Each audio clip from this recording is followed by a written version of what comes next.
को याद होगा, बहुत सारे नाटक हम लोगों ने देखे थे, और चुनाव के पहले भी, चुनाव के बाद भी, और फाइनली जेडीएस और कांग्रेस ने मिलकर के सरकार बनाई। 14 महीने वो सरकार चली। 14 महीने के बाद उस सरकार को गिरा दिया गया और ऊपर से येदियुरप्पा साहब को बैठाया गया। बाद में येदियुरप्पा साहब भ्रष्टाचार के नाम पे हटाए गए, और अब वही भ्रष्टाचार जो है अभी भी पीछा कर रहा है।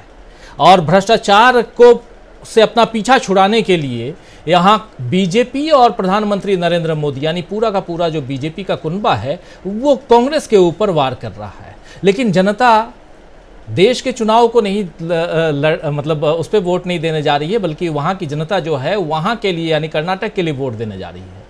अब यहाँ 40% की सरकार जो कहकर के राहुल गांधी 18 दिन रह के आए थे, और ज़बरदस्त वहाँ पर राहुल गांधी ने वार किया था, और अभी भी पेसीएम से लेकर के तमाम चीज़ें चल रही हैं।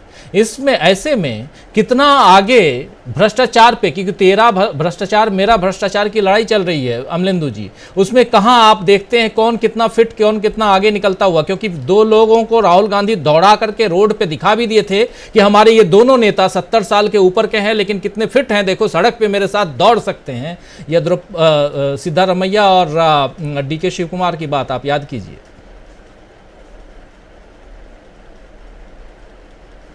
में बहुत बड़ा मुद्दा है जी, और भारतीय जनता पार्टी इस मुद्दे से ज्यादा परेशान है।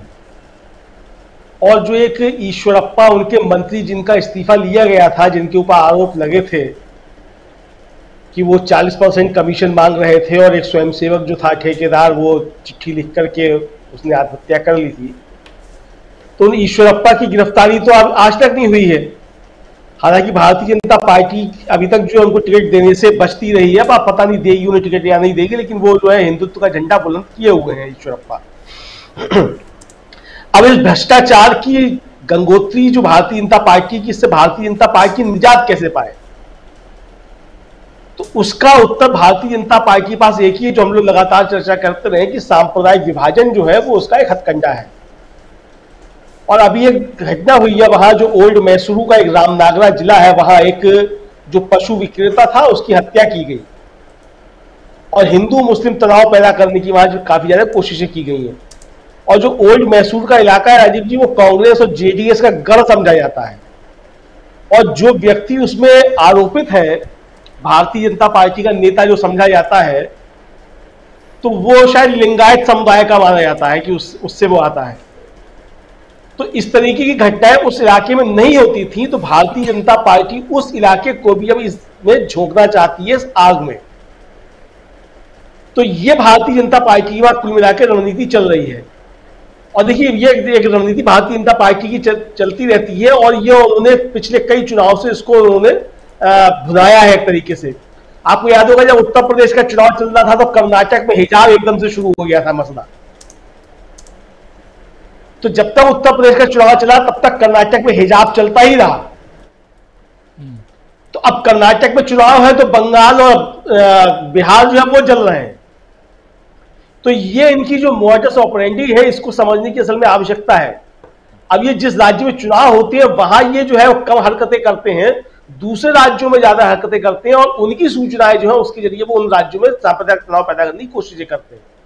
तो ये नई जो है भारतीय जनता पार्टी की रणनीति, जो मुझे लगता है इस पे अब वो काम करने लगी है। तो भ्रष्टाचार से बचने का 20,000 करोड़ किसके हैं, इससे बचने का 40% की कमीशन की सरकार जो है, इससे बचने का भारतीय जनता पार्टी के पास एक ही रास्ता बचता है कि किसी भी तरीके से सांप्रदायिक ध्रुवीकरण को तेज किया जाए। और भारतीय जनता पार्टी उसी पे कुल मिलाकर के कर्नाटक में भी काम कर रही है, और उसके अलावा उनके पास कोई दूसरा रास्ता बचता नहीं है। जिस तरीके से येदियुरप्पा जी को किनारे किया जा रहा है, येदियुरप्पा जी जो है वो नाराज दिखाई पड़ रहे हैं, तो ये भी एक भारतीय जनता पार्टी के लिए जो एक नुकसान देने वाली चीज जो है वहां कुल मिलाकर के हो रही है। प्रशांत जी ने आरक्षण को लेकर के बहुत विस्तार से जो है चर्चा करी ली कि वो एक मुद्दा वो भी एक बन रहा है। तो मुझे लगता है कि भारतीय जनता पार्टी के पास वहां मुद्दों की कमी है, और हर जगह मुद्दों की कमी होती है, क्योंकि भारतीय जनता पार्टी के मुद्दे सिर्फ एक ही होता है, हिंदू मुसलमान, इसके अलावा मुद्दा होता नहीं है, तो उसी पे चलते हैं वो। तो कुल मिलाकर के आखिर में आएंगे वो उसी पे लौट करके, आना उनको उसी पे है, वो कर्नाटक में भी उसी पे लौट करके आएंगे। और कोशिश उनकी ये होगी किसी भी तरीके से राहुल गांधी जो मुद्दे उठा रहे हैं, उससे जो है वो किस तरीके से देश की राजनीति में डिरेल किया जाए। अब जो आपने जहां से शुरुआत की थी कि भाई केजरीवाल जो है वो एकदम डिग्री के पीछे क्यों पड़ गए, ममता बनर्जी वहां क्यों शुरू हो गई, या नीतीश कुमार जो है वो क्या कर रहे हैं।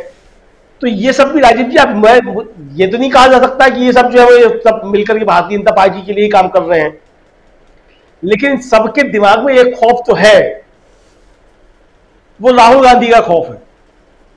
और राहुल गांधी का खौफ जो है वो पक्ष और विपक्ष दोनों जगह जो मुझे लगता है एक तरीके से काम कर रहा है।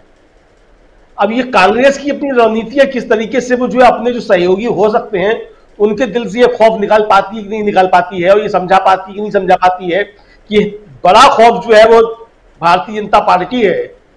अगर वो 2024 में लौट के आती है तो आप तो कहीं के नहीं रहेंगे। तो ये मुझे लगता है कि जो क्षेत्रीय दल है, खासतौर से जो छोटे दल हैं जो इस तरह की चीजें करते हैं, उनको समझने की चीज है। बाकी भारत शर्मा जी ने बड़े विस्तार से समझाया केजरीवाल के बारे में, तो ये तो सही है। अब थोड़े दिन पहले तो प्रशांत भूषण भी ट्वीट कर रहे थे कि उन्हें नहीं मालूम था कि इसके पीछे आरएसएस है। अब बताइए, जब रसोई से खाना आ रहा था तब आपको नहीं मालूम था कि इसके पीछे आरएसएस है? तब शांति भूषण जी जो थे वो 1 करोड़ रुपया चंदा देकर के वो पार्टी बनवा रहे थे, आम आदमी पार्टी। और अब जब आपके साथ किया गया तो आपको समझ में आया कि इसके पीछे आरएसएस है। अब जो योगेंद्र यादव जी एक है, वो कांग्रेस के आजकल ज्यादा नजदीक हो गए हैं। वो किस तरह की भाषा लिख रहे थे और आज फिर जो एक लेख लिख रहे हैं तो उसमें किस भाषा का इस्तेमाल कर रहे हैं। तो ये सारी चीजें जिस तरीके से राजनीति चल रही हैं, मुझे लगता है कि कांग्रेस को बहुत मोर्चों पे लड़ना है, अकेला भारतीय जनता पार्टी से ही नहीं लड़ना है।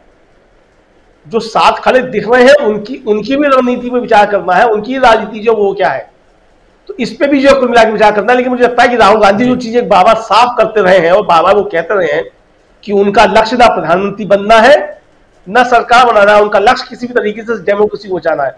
और मुझे लगता है कि यही लक्ष्य जो है वो चाहे कोई भी राजनीतिक दल हो जो भारतीय जनता पार्टी का विरोधी समझता है स्वयं को, उसका यही एक लक्ष्य होना चाहिए कि किसी भी तरीके से देश के अंदर डेमोक्रेसी बची रहे।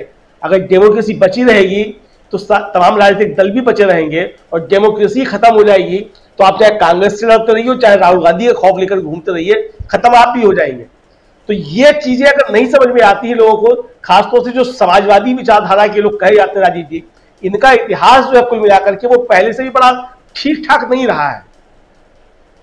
जर्मनी में भी जो है जब कम्युनिस्ट जो थे वो ठूस ठूस के गैस चैम्बर्स में मारे जा रहे थे तो ये बहुत खुश होते थे, और बाद में फिर ये भी उन्हीं कम्युनिस्टों के साथ जो थे ठूस ठूस के मारे गए गैस चैम्बर्स में।